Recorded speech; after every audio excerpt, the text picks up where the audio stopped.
views and opinions expressed in this program are those of the participants and do not necessarily reflect the views of BronxNet or the program underwriters. Hey everyone, welcome. I'm the Dr. Bob Lee, and welcome to Open BXRX. We've got a lot in store for you. Coming up on today's show, we're going to give it to you like we owe you something. We'll speak to two young creatives about their latest work and how it's impacting their community. Then we'll learn about what one organization is doing, helping the Bronx Youth to dream big and how they are impacting the fight for social justice. After that, we'll check out a local tattoo studio to see how they've adjusted to the new health guidelines since they're reopening. And then my man Bobby C has the latest in the world of sports. And then we'll sit down with a former pro boxer. He's going to be on the ones and twos on the boxing bag, doing push-ups, sit-ups, jumping rope, running 5 miles a day. He's now the founder and trainer of a local boxing gym that plans to reopen this week. So stay tuned. All this and more headed your way because we are now definitely open.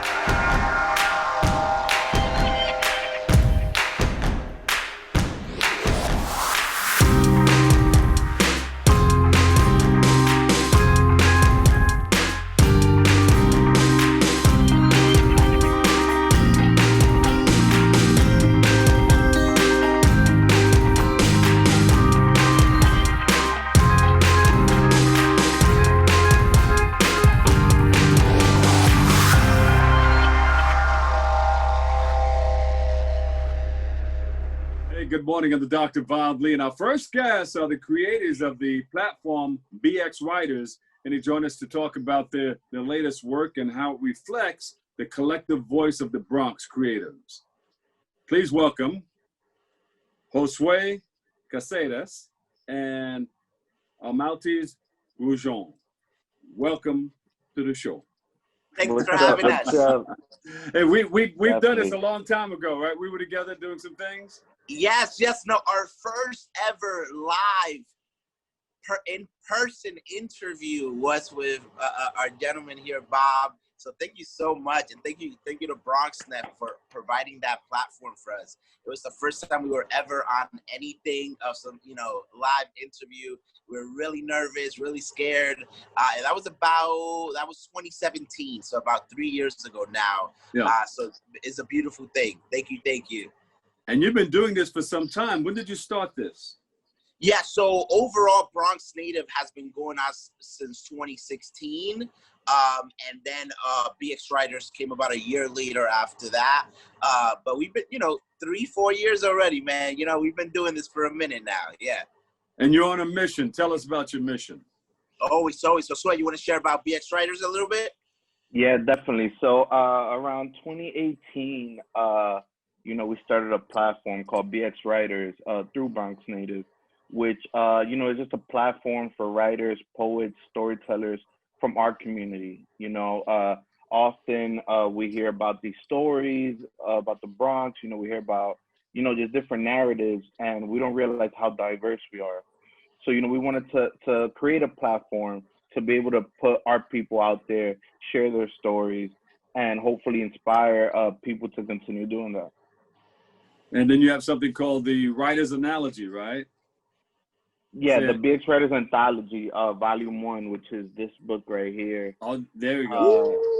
Yes, it's a book, an anthology that holds over 70 writers, mostly from the Bronx. And it's just, poems, short stories, just, telling our story and different stories, some from back in the day, some from now, and trying to bridge that gap and show people how rich in culture we are. Yeah. And, it's just a beautiful piece of art. And my guy Amaurys designed the cover. You can see right here. There you go. Hey, how long did it take the anthology? How long did it take the anthology to complete? Yeah, so I put out a call to submission last year, early 2019. And, we were just bombarded with so many emails from people, not only from the Bronx, just all over New York City, Uptown, Harlem. And I realized how much, we relate to our sister boroughs. And it took me about, I want to say 8 months, took us about 8 months to create this book, released it in December at the Lip Bar, which the owner, Noel Santos, shout out to her, She holds it there at the moment, and you know, Right. we're just blessed. Definitely. Maltese, you was gonna say something?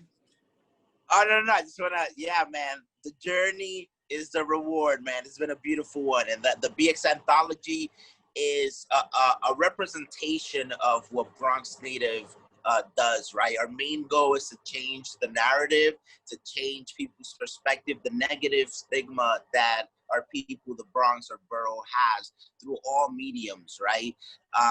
And BX Writers, the BX Anthology does that, you know, through the literary scene, through the medium of writing. So it's something very beautiful, you know?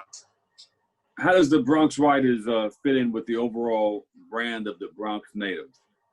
Yeah. So, like I said, earlier, our main goal is to showcase our home, to showcase our people accordingly, right? Josue said it himself best, representation, right? We felt that our voices were not being heard accordingly, right? We felt that the potential of the Bronx has not been tapped into the full of its amount, right? We have so much raw talent, right? This is a borough that creates everything out of nothing. We have so much creative entrepreneurship, ambitiousness in this borough, and we want to create not only one it is one platform, Bronx Native, that has many other stuff, but create a creative ecosystem that caters to all creatives, right? We are an inclusive platform. So it's not only designers, photographers, videographers, it's also writers, poets, visual artists, painters. So that's how a BX Writer fits in. You know, it's a direct link to Bronx Native, and it just curates everything we do, but centers it around writers, around poets, and around the literary scene. And we have other things too, like BXN Records that deals with the music scene. We have our shop that is a cultural hub for the community. We have Bronx Native Market, which is a marketplace for up-and-coming entrepreneurs, creatives that want to sell their products through us. We have, various projects that cater to various fields, skill sets, and stuff like that for everyone to join in. You didn't tell me about the records before. You just started. It's been 3 years. It's been 3 years. So we do have a bunch of stuff. Like I said, with Bronx Native, what we try to do is to create that creative ecosystem, right? We think of Bronx Native not only as a singular business or a singular or organization or platform, is a multi-layered situations, a multi-layered brand. We don't only do merchandise, right? I love the Bronx. El Bronx, you already. We create books, we create music, we create beauty with our people, through our people, and with everything we do here. Yeah. So you have all of this information on the website? Everything's on the website. Everything's online. Everything's everywhere. Our YouTube has all of our stuff as well. So definitely check us out everywhere, and we're there, buddy. Yeah. Who else is working with you guys? Josue, who else is working with you guys? Yes, we have a few people on the team. We have Carmen, which is in charge of she's the operational manager. And we also, we work with a lot of artists. We collaborate with a lot of different organizations. And that one thing I wanted to say, is that working with Amaurys and Bronx Native, it showed me how much different our people are. Like there's always a certain stereotype that Bronx people are this way, Bronx people are that way. But working with the community and engaging with the community, it showed me, how much different we are from one another, and we really want to showcase that and highlight our people through these different branches in Bronx Native. I like it. All right. What's the website that we can go to right now? The website, bronxnative.com. Everything is there. The shop, you could shop online. You can check out our information. We're on social media, all social media platforms at the Bronx Native. So definitely check us out on all them webs and all that good stuff. There you go. There you have it. Bronx Native and BX Writers on Instagram as well. Check us out. Oh, look at you guys. All right. Getting bigger and bigger. Keep it going. Keep it going. We got all of it. All of it. We got everything, man. We're here for the community. We're here for us. We're here for the BX, you know, and we're going to do whatever it takes to put our people out there the right way. Amaurys, Grullon, and Josue Caceres. Thank you. Keep doing your thing, all right? Thank you for having us, man. All right. Thank you, buddy. And come back again. Let us know what's going on. Let's do it up. Power Talk Creatives in the Bronx. Let's do it. You may want to go through some of these records that I have back here. I got just about everything. That's a lot, man. We got to go through them one of these days. There you go. All right. Stay safe. Be blessed. Much love, buddy. Have all a right. good one. Thank you, man. Take care, bro. Talk to you guys soon. All right. All right. We'll take a break right here. More coming up on Open next.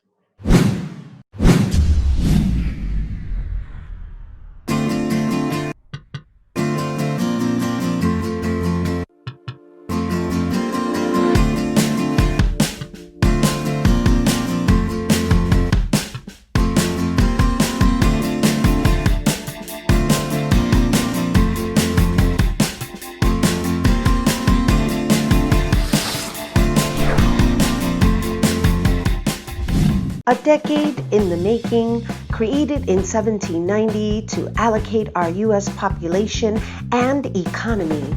An every 10 years check-in determining our community residents and needs. Women Voices lead. Suffrage Centennial acknowledges another year of elections, while Women in the Heights artists celebrate their 10 years anniversary through Northern Manhattan Arts Alliance guidance to ensure Uptown is recorded through our census count is how we identify our community needs. Although we are living in a social distancing era, thanks to the worldwide internet, we now have the means to hear the popular voices. So don't be left out. Go to my2020census.gov and make sure to be counted.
Welcome back, everybody. I'm the Dr. Bob Lee, and our next guest is the Director of School Partnerships and Programs at DreamYard.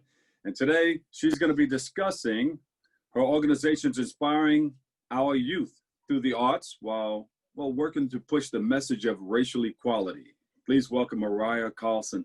Welcome to the show. Hi, Bob. Thanks so much for having me. Yes. You know, we watch everybody's background on this new social messaging thing that we do, and you know, everybody's stuck in their homes, and this is a new thing, and you get a chance to see everybody's home. You can see my records here, and I can see your beauty in the background. Well, thanks for being on the show. No worries. Tell us about the partnerships and programs of DreamYard. Yeah, so DreamYard is a nonprofit arts and ed organization. We've been in the Bronx for 25 years. We only work in the Bronx, and we work with around 40 different schools, partnering with them to embed social justice and art education into their curriculum. So we have 40 professional artists in a variety of different mediums that partner with classroom teachers to basically bring art into the curriculum, engage young people through the arts, but using that to really kind of like delve into social justice issues, identity, race, equity. Well, you know, schools are going to be opening remotely on the 16th and brick and mortar on the 21st. How are you guys preparing at this particular time? Yeah, I feel like the spring was a real sort of cold water splash in the face. And I think we learned a lot around how young people engage with remote learning. We have a lot of questions about what differentiation looks like with remote learning. And so we kind of gathered up those questions and kind of looked at the way that the DOE had functioned for young people historically, but also made very obvious in the pandemic. Yeah. And we feel like basically we're going to go in trying to fill the gap with where the institution, the education institution fails young people, especially young people of color. So specifically, practically, we're going to use a really fantastic, highly produced series of pre-recorded videos made with our teaching artists and our fantastic documentarian, David Flores. And then we're going to live stream as an accompaniment into the class. Yeah, with the classroom teacher. So we've been doing that we've been doing live streaming for a long time with our poetry program. We do slams between schools and they're all video conferenced in. Yeah. But so you guys are already prepared for this. You're in it. You know how to do this. There's also a tiny window that I see opening around. I mean, it's always been there, but since the protests in June, since the pandemic, I feel like principals, the DOE, stakeholders have their ear to the ground on what racial equity could look like in our schools. Yeah. And we're really using that as a moment to kind of ask for the most. So we're looking to partner with schools this year on having people in the building that are racial equity arts liaisons. Yeah. We're calling the real team. And those folks, it's like we're entrusting them with the racial equity training and trying to really embed into the curriculum issues around racial equity and kind of trust them with the education of our young people of color. How does that look, racial equality? What are some of the things that you're doing to make that happen? It's a spectrum. It starts with just understanding the context of racism. It moves into understanding language and vocabulary around racial oppression and policies. It then moves into understanding how to build visions for hope of the future. Then it kind of like the big leagues are trying to figure out with your school, with your administration, what your racial equity plan is going to look like at your school. So it actually means that as a community, you create sort of a prime, if you were, like a series of questions that you would ask yourself to make sure you're adhering to really truly giving young people what they deserve, making sure families have access and equity to young people's education, but also the resources and things that schools provide, kind of examining those in a little bit more of a detailed way. Kids go to school for food. They go to school for social services. Families rely on these school buildings. And I think sort of like uncovering that system is going to help people be able to sort of say where they want the power to lie. Yeah. So it's a process. I love it. Process. It is, and I sense that you may be tight walking a little bit. You don't want to dump on anybody, but school is school, and that's what this is what we have to do. But you're doing a number of things, and you've been doing it for some time now. Tell us when you started this and how it all got put together. DreamYard being 25 years old was I guess now it's 26-year-old. So over a quarter of a century. It was started by two executive directors, Jason Duchin and Tim Lord. And it was really just, it was a series of theater explorations that talked about how young people could really own and tell their own story. Since then, it's grown to art forms like music production,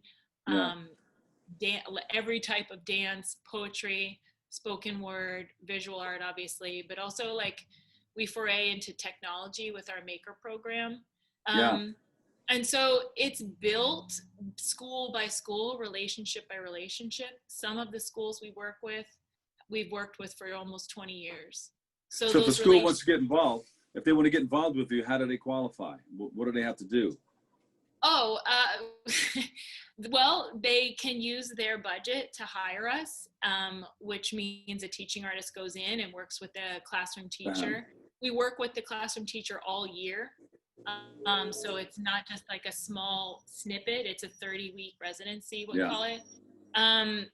Generally speaking, they use their DOE budget to contract us, but we have sources, individual and also grant funding that can supplement. Offset some of that, or supplement, okay. Yeah, not to mention what we provide to the schools around supplies and tech, as well as the teaching artist salary. That what our contract amount is supplemented by all of those other sources. But that's you don't have to apply to DreamYard. You just either we're going to ask you if you want us, or you're going to be like, all right. My kids need art, and they need art to thrive, and so that generally is how the relationship starts. Yeah. Any success stories? Anybody come back and want to be a part of it and or help you with the program? It's really interesting. We have what we call pathways. So young people that maybe have DreamYard in kindergarten or elementary school often have a DreamYard class in their middle school and often in their high school. And so the pathway continues through K through 12 and then into college. So we do have a legacy program. Yeah, so college kids can be paid as interns in our programming. And then there are a number of folks that came through our out of school programs that are actually DreamYard employees who are, the new generation of DreamYard, which is so really, you are hiring. we hire. Yeah, and we try to keep it in the community. Like, if you're an artist in the Bronx, come to us. If you're a student in the Bronx, come to us. We partnered with the city on this summer youth employment, and we're able to offer young people those summer internships solely in the arts. Mariah Carlson, DreamYard, Director of School Partnerships and Programs. We appreciate all the work that you're doing in the community. Thank you for your service, and God bless you. Thank you so much for your time. It's wonderful to talk to you, and 3 cheers for BronxNet. There you go. Thank you so much. Have a great day. Stay safe. You too. Thank you. All right, we'll take a break. We've got more up next on Open.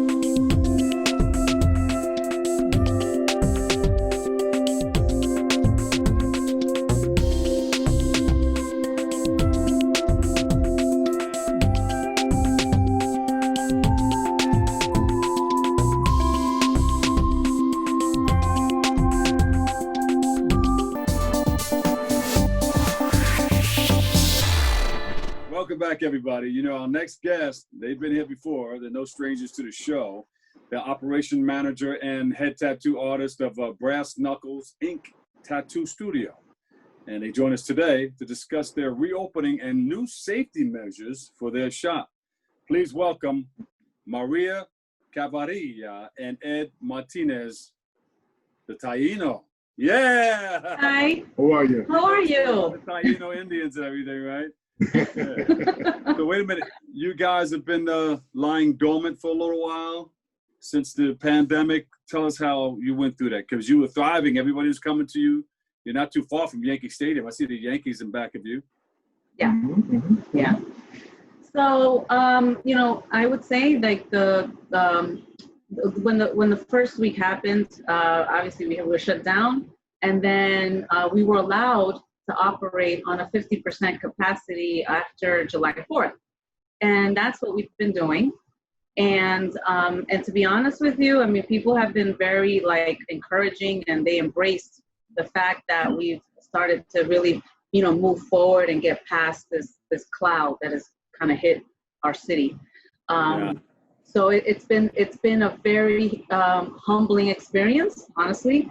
But it also helped us to really actually do better, like as far as improving our shop, improving our methods, you know, so it really took that time for us to be like, after going through that storm, like we have found that we've been doing better in terms of our techniques, in terms of even implementing more safety measures, and things of that nature. So that downtime was necessary, but I think it kind of worked in our favor.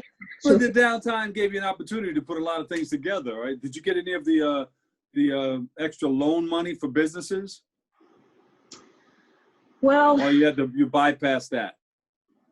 It was tough. Yeah. It was just tough to even like. Yeah. It was whatever help we got was basically something that was giving a timeline to use up, and that didn't make sense because we weren't open. So it was just a lot of confusion there. Yeah. But we ended up somehow managing, getting by, worked out something with the landlord. Well, you guys are the managers. Yeah. Yeah. We figured out that we were better managers than we thought. Yeah. So, you know what I mean? As far as our safety measures in the shop, we ended up getting air purifiers. We hired a cleaning team to basically sanitize and disinfect the entire area prior to opening. The other thing that we do is we take certain measures. For instance, people take their shoes off at the door. They get their temperature read. They have to sanitize. Everybody walks around with a mask. Yeah, you gotta. You know. Exactly. Yeah, exactly. One of those little lasers. Yes, we're like, okay. Yeah, and the other thing is that we do is we don't have people sitting in the waiting room. Right. We basically we work on a 50%, so we take everything by appointment. We do virtual consultations, and then we have, they come in, put a deposit down, and then we take it from there. Mm-hmm. How long does one person stand? Well, I guess it depends on what they're getting done, right? Yeah, we could do anything from hourly to 4 hours to full day. So we have that option. So we had to basically, depending on the design, we offered them those options. Yeah. Most of the time they go for the full day. Yeah. So now you're open. You don't have to worry about, We are open. Or you still doing the appointment thing? By appointment only. This way we kind of keep the flow in here at a minimum. So everything is done by the phone, and then if you don't have an appointment, we really can't come in. You got to call. Yeah, and of course you tell people, hey, if you're not feeling well, try not to. Absolutely, without a doubt. Without Without trying to hit them over the head with it, hey, if you're sick, stay home. Stay away. You know what I mean? Yeah, I mean it's serious because you're messing with their skin and everything. What are some of the safety measures that you guys put in place? The air purifiers. The air purifiers was a big one. Yeah, we got 2 purifiers that work with bio UV light. Yeah. And each one purifies 3,500 square feet. Uh-huh. So when you walk in, the place just, of course, social distancing is big. And once the person is next to us, everybody's protected, and we're working on them, and everybody's protected. So we definitely take measures. Yeah. Does it smell like ink in your place, alcohol, or bleach. Hand sanitizer? Bleach? It smells like bleach. It smells like bleach. It smells like bleach. It smells clean. It smells pretty good. It smells like a clean hospital. Yeah, it definitely smells great. Yeah. For sure. Yeah. So people can come down and safely get their tattoo. 100%. 100%. If anything, we always are very, we're always looking forward to doing more. Like, as a matter of fact, we actually ordered these purifiers coincidentally the week that we were shut down.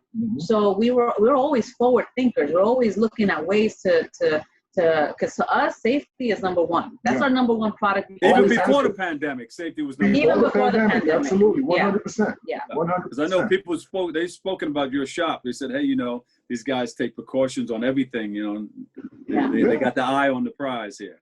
Yeah.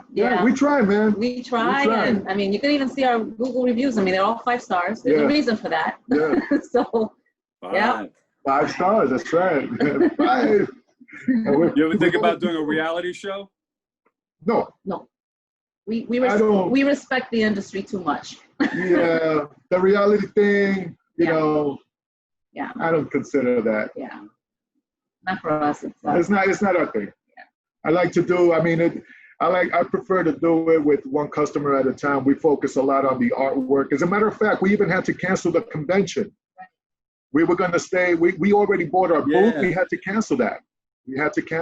Because now the hotels are being used for, I don't know, at one point they were using COVID patients, and we can't stay in those hotels because of what's going on. So we had to, they postponed it. First responders were coming in from out of state. Yeah, exactly. So that was eliminated. So we have our booth for the next year. Hopefully everything works out for the next year. So I pray to God. We're excited. We're excited for it. Yeah, we have to stay optimistic, because if the moment that you become a pessimist and you start thinking that things are not going to work, usually that's what happens. Yeah. So moving forward. What can clients look forward to upon coming to your shop? What they look forward to? What can they look forward to? That one-on-one. Yeah. It's one-on-one. They come in, it's one-on-one. I will sit with them patiently, and the other artist, my thing, which you met a while back, from the moment they walk in, they get that one-on-one treatment. Once we're done with them, that from beginning to end, it's about them. Yeah. They have questions, they can always text us anytime. We're there for them. So I guess that one-on-one connection, we don't treat them like a product that comes in, get it done, get out, next.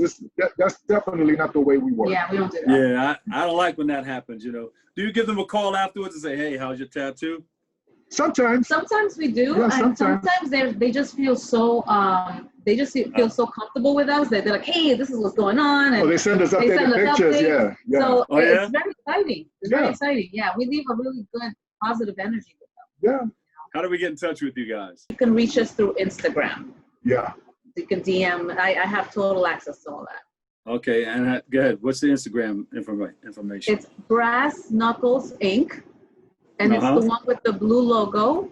And it's INK. There you go. Ed Martinez, a.k.a. Taino Indian Man. Lead tattoo artist and Brass Knuckles Inc. Tattoo Studio.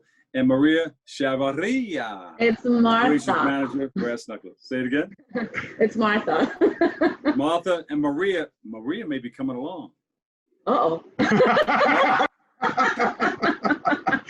Always a pleasure. All right, Bob, come through. Absolutely. All right, we will. Thank you guys so much. Bye. Take care. God bless. Okay. God bless. God bless. All right, we'll take a break. We've got more coming up next. Right on Open.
Special time of year here in New York as we celebrate the return of the U.S. Open, but unfortunately no fans. To chat a little bit about tennis here in the city, we have Brian Clark, who does the play-by-play for the U.S. Open, also has a great podcast with ATP Radio. Brian, how's it going? Doing good, Bobby. Thanks for having me. Excuse my mask, but that is the reality of tennis and life in 2020, right?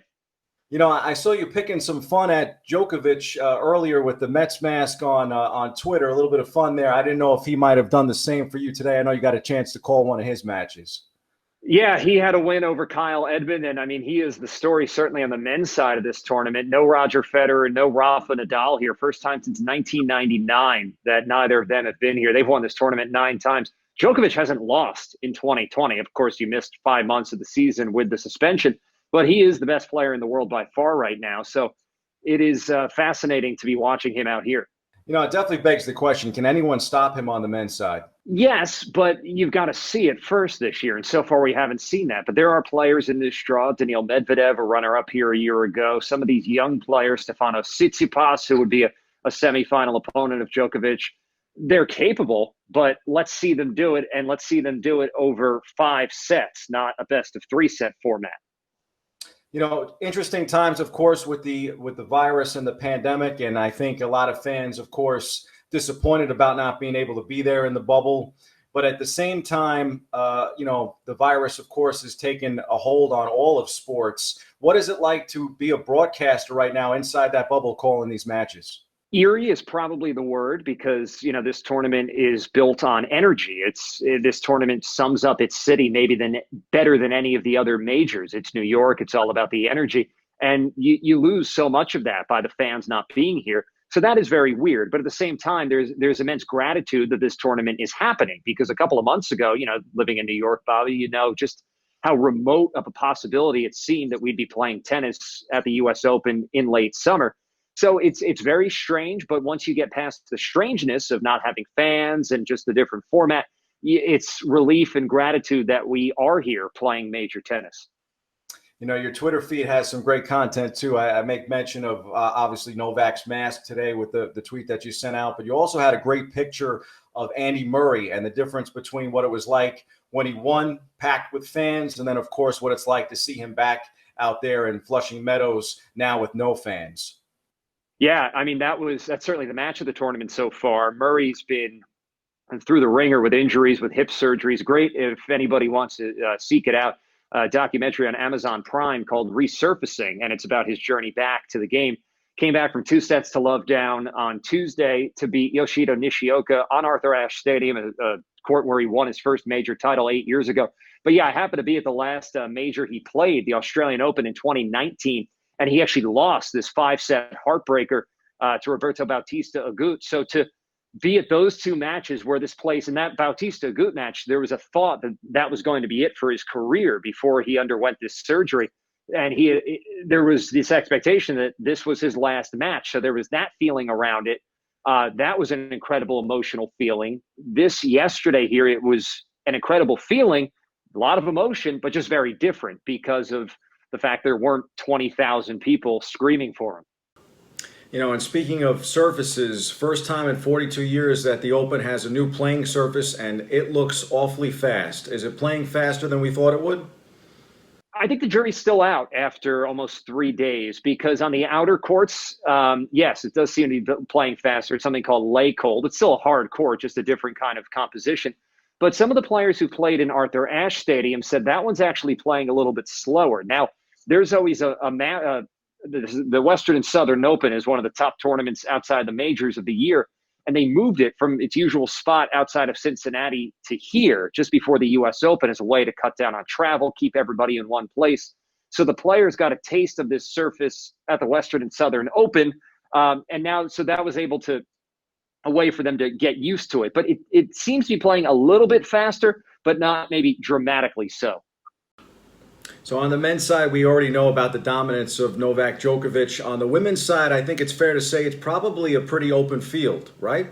I mean, that's an understatement. It feels like there are 8 to 10 women who could win this tournament. As I sit here talking to you, the top seed Karolina Pliskova was in some big trouble against Caroline Garcia. She's gotten it back, though, in the second set. So, okay, she's the top seed. for the second time here in her career. So she's capable of a deep run, a former finalist here. Former winner here, Angelique Kerber, has very quietly, very efficiently moved into the third round. The results for her, the German, have been very up and down over the last couple of years. Naomi Osaka is a former champion here. She's capable of winning this tournament, but it's the U.S. Open, and all eyes, of course, are on Serena Williams, still trying for that 24th major. You've got to go back now almost 3.5 years since she made it 23. She's trying to equal Margaret Court's record of 24 majors, win a 7th U.S. Open. She has gotten through so far, beat Christiane yesterday, first time since the tours restarted that she was able to win a match in straight sets. She had to go the distance. She was really being pushed in Lexington and then the Cincinnati tournament. So just getting through in straight sets is huge for somebody at her age. I'm glad that you mentioned Serena too, because she's been stuck on 23 for a while in courts, of course, all-time record, but she's lost the last 4 Grand Slam finals, and it's been a hard road for her. And I think physically she hasn't necessarily been up to the task, even though you got to make the case that she's still arguably the best in the world and maybe the best of all time. Well, I would actually disagree with you because I think physically she is up to the task. I think in these finals, you're seeing the pressure get to her a little bit, and that's not something you would expect out of one of the most accomplished athletes in any sport of all time. But she has gotten a little bit tight in these big matches over the last couple of years. Of course, the unfortunate scenes in the final here 2 years ago against Osaka last year, very tight, and that loss to Andreescu just has not been able to punch through deep in these tournaments. So, but this might be as wide open as this thing is, and with the number of WTA top 10 players who aren't here, this might be the best chance for 24. And I'm sure she knows that better than anybody, which in a lot of ways might only add to the pressure. So, Brian, you don't think it's a shape issue then? You think it's more maybe her chasing history? I mean, it's shape in that she's not getting any younger, but she's in good condition. It seems like the layoff has helped her because she's able to rest and recover and just work on fitness. I think it's just these other players haven't looked as scared of her. You had these players that came up alongside Serena. She beat all of them. Then you had that immediate next generation. She beat all of them. But now we're into this third wave, the Osakas, the Andreescu, who's not here. And these are players, okay, they look up to Serena growing up, but it's just a different feeling around her now. And they have this fearlessness about them. You see Coco Gauff go out in the first round. And of course, Venus Williams is also out already. Surprised by some of those results? Not particularly with those two, because they both drew very tough opening round opponents. I am surprised that we didn't see more chaos. It's like, okay, the form does hold even after all the layoffs. You didn't know what to expect. Disappointing if you're an American men's tennis fan, because it's now been 17 years since Andy Roddick was the last American man to win a singles title. Disappointing that John Isner went out so early, because it seemed like he had a good chance to make a deep run here on these fast courts that we just talked about. But he was beaten by another American in Steve Johnson. Sam Querrey, somebody else who's capable of good tennis on fast courts, beaten in the first round. Riley Opelka, one of the bright young next generation of American tennis, he lost in the first round. So those were disappointing. But in terms of the upsets, we haven't seen too many shockers, and that is maybe the surprise. I guess, in closing, are you surprised that we were able to get the U.S. Open off the ground? Because they really were one of the first programs to kind of talk about this bubble, and it seems to be working better than anything else. I was surprised. Like I said, if you had told me 5 months ago we'd be sitting here, I would have said no way. But once they committed to trying to make this work and how the situation's gotten better in New York City, then it becomes, okay, there's a finish line in sight here. There is a goal here, and every day is a challenge. I mean, there's regular testing, regular monitoring. They've done a lot of contact tracing, as one player had to withdraw after testing positive, so they had to follow up on that and take some extra precautions. But it's, knock on wood, holding so far, and they've done a good job of keeping that in place the best they can. Well, Brian, it's always great to see you, even if I don't get a chance to see that handsome face, behind the mask. So great having you on the show. Thanks, Bobby. I'm doing everybody a favor with this mask. Trust me. Great to see you. Appreciate you taking the time, and looking forward to the rest of the Open. Thanks, Bobby.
decade in the making, created in 1790 to allocate our U.S. population and economy, and every 10 years check-in determining our community residents and needs. Women Voices Lead Suffrage Centennial acknowledges another year of elections, while Women in the Heights artists celebrate their 10 years anniversary through Northern Manhattan Arts Alliance guidance to ensure Uptown is recorded through our census count is how we identify our community needs. Although we are living in a social distancing era, thanks to the worldwide internet, we now have the means to hear the popular voices. So don't be left out. Go to my2020census.gov and make sure to be counted.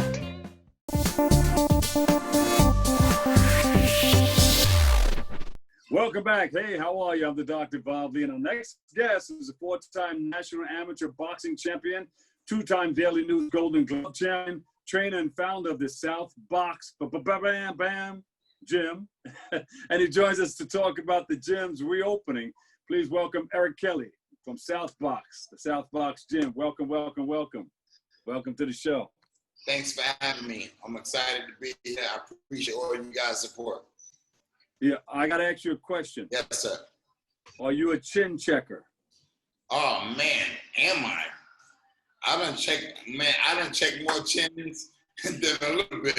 You know me? I done gave a lot of failing grades out. There you go. All right, so you got this gym open. Now, I know everybody's happy to have their gyms opening. Today's the first day? Today's the second day, actually. Yesterday was the first day, and today's the second day. And today is booming. Yesterday was booming. Today is booming. Like everyone throughout quarantine, everyone's been anticipating the opening of the new SouthBox. Because before quarantine, we were previously on 3rd Avenue in South Bronx. You know? But then due to quarantine, we had to restrict that, and we used this time to we put this time to work for us, and that's how we got this gym popping. It seems like people couldn't wait to get back out. You see, that first day was kind of packed, right? That first day was kind of packed. You should come in here now. The second day is crazy. The first day was very good. We got a lot of new members in there. A lot of the old members came back. You know, people were good seeing each other. They hadn't seen one another since quarantine, social distancing. But now the second day, we back in business, and the second day is back booming again. Yeah, and everybody's talking about, everybody wants to get in, ladies too, they want to get to boxing just to get in shape because it's an overall shaping of the body, mind, body, and spirit. Yep, it's a full body workout. And it does so much for your confidence. It does so much therapy. It's very therapeutic. You know what I'm saying? Just getting there, you might have a hard day at work, you might have a hard day, with your spouse, whatever. But just being able to hit the bags, hit the mitts, and pound away all that frustration. And boxing is great for that. Boxing is great for that. And there you go. Like you meant, some people want to be champ. Some people might just want to lose a couple pounds, tone up. So no matter what your fitness goals, SouthBox is the place to be. So somebody's just starting out. Yes, sir. And they want to do what would be the plan? You put them on the bag first, do some push-ups, some sit-ups, jump that rope. What I do is this: I go through some stretches with them. I go through some stretches to warm the muscles up, and then from that we might jump rope for about 10 minutes. And I'll teach you your punches with shadowboxing. I teach you your jab, your cross, your left hook, your uppercut. So I teach you your punches, and then from that we'll put on the boxing gloves. When we put on the boxing gloves, I got the focus mitts, and we go slowly with the focus mitts. You know what I'm saying? Yeah. So now they feel how that punch feels when it actually hits a target. You know what I mean? And from the focus mitts, we go to the heavy bag for a couple of rounds, and then we got a great cardio regimen that we put guys through. You ever put them in the ring? Oh yeah, sometimes they gotta get in the ring, but not the first day. That's gonna take a couple months, baby. You don't want to get sent home right away. I'm not listening. We want to keep them coming back. we We want to keep them coming back. You know what I mean? We want to keep them coming back. We here to teach them. We're not here to beat them. We here to teach them. You feel me? So your experiences, you've been what, four-time national champion. Yep. Golden Gloves. I was ranked #1 in the USA twice. I was ranked 4th in the world. Yeah, I won nationals at 3 different weight divisions and Olympic alternate for the 2000 USA Olympic boxing team. Yeah. And you know, I did fairly decent. Yeah. Let me ask you a question. Well, Yes, I've been sir. asking you questions, but who do you think is going to win between Mike Tyson and Roy Jones? If it go past 5, I got Roy. Really? If it goes Mike past can't 5. handle past 5. Mike can handle past 5, but I feel that Roy Jones is smart enough to not lay on those ropes and keep it on the outside. Keep him on the outside, stick and move. Don't lay on the ropes, because if he try to play the ropes against Mike Tyson, man, it's over. You can count to 1 million. You ain't going nowhere. You feel me? So I think Roy Jones, what he need to do is keep Mike Tyson on the end of his punches. Don't let Mike Tyson beat him to the body. Don't let Mike Tyson slip in, come across that jab with a hook. Stick and move. Stick and move. Mike Tyson looked pretty good, and probably looked like he was tearing stuff up. He's looking crazy. He's looking great. But I think we all we forget who Roy Jones is, because he don't got the popularity of fame on Mike Tyson. Right. Roy Jones beat Bernard Hopkins. He beat James Toney. He beat the best fighter. He was the fighter of the decade. Mike never was the fighter of the decade. Now they're both over 50. They both over 50. Remember this bucket list boxing. They both they both over 50. They both over 50, and they want to prove that they still got it. You know what I'm saying? Hey, man, nothing wrong with that. Mike Tyson's trying to put those type of things together, though, whether it be in baseball, basketball, football, boxing. But he got I forget the name of the league that he's starting. But the old guys of tomorrow, they got one more time. They got one more time to shine under the bright lights. Let's do it. Yeah, let them do it. God bless them. I like that. I'm gonna get involved in that. I like that. Yeah. I may make a comeback too. Yeah, we live by here. Tell me, what are some of the things that you're doing as a safety precaution for people coming back to the gym? We following a strict regimen. As soon as you walk in the gym, we got hand sanitizer stations right to the left. Use hand sanitizer stations. We got head thermometers. You got to use your forehead thermometers. We also got a waiver that guys got to fill out, and you must keep the mask on. We got we got the X's taped on the floor so people gonna help maintain social distancing. And right now we're not allowing the usage of showers and things like that. So we doing everything we got to do to follow the safety precautions, so that everyone can stay COVID-19 free. Come to SouthBox Gym, get the best workout of your life, have some fun, get a great experience with some great trainers, learn some new things, and tag about it, tell people about it, share it to the world. I feel like coming down there and tapping the bag a little bit and jumping some rope. We need you here. We're gonna get you back on the bag and that speed bag. There you go. Matter of fact, I'm gonna start a tournament for you. Not to go. You might be a little bit too old for the Golden Gloves, but we're gonna start the Rusty Gloves to put you in the Rusty Gloves. You know, and you can win those too. Yeah, knock out a couple of old folk. Get you back where you belong, baby, on top. Hey, do you have a website that people can go to, or some social media? www.southboxgym.com is our website. Follow us on Instagram at SouthBox Gym and on Twitter at SouthBox Gym. It's a knockout. It's a knockout. The one-stop knockout. That's Eric Kelly. Yes, sir. Champ, Eric Kelly, founder SouthBox Gym. Thank you. It's so funny how time flies when you're having fun, but I want to thank all of our crew for putting all of this together, all of our crew at BronxNet and everybody, you, our viewers, and all of our guests for tuning in and checking it all out. I'm the Doc Bob Lee. It's about that time to check on out, but only to dip into something new. But always remember this: what you are is God's gift to you, and what you make of yourself is your gift to God. So choose your choice and let your choice control the chooser. Remember, whether you say you can or you can't, either way, you're right. And don't forget, school is going to open remotely on the 16th. And brick and mortar, you have to physically be there on the 21st. All right, so stay safe, stay blessed. We love you all. Catch you another day, another way. Peace.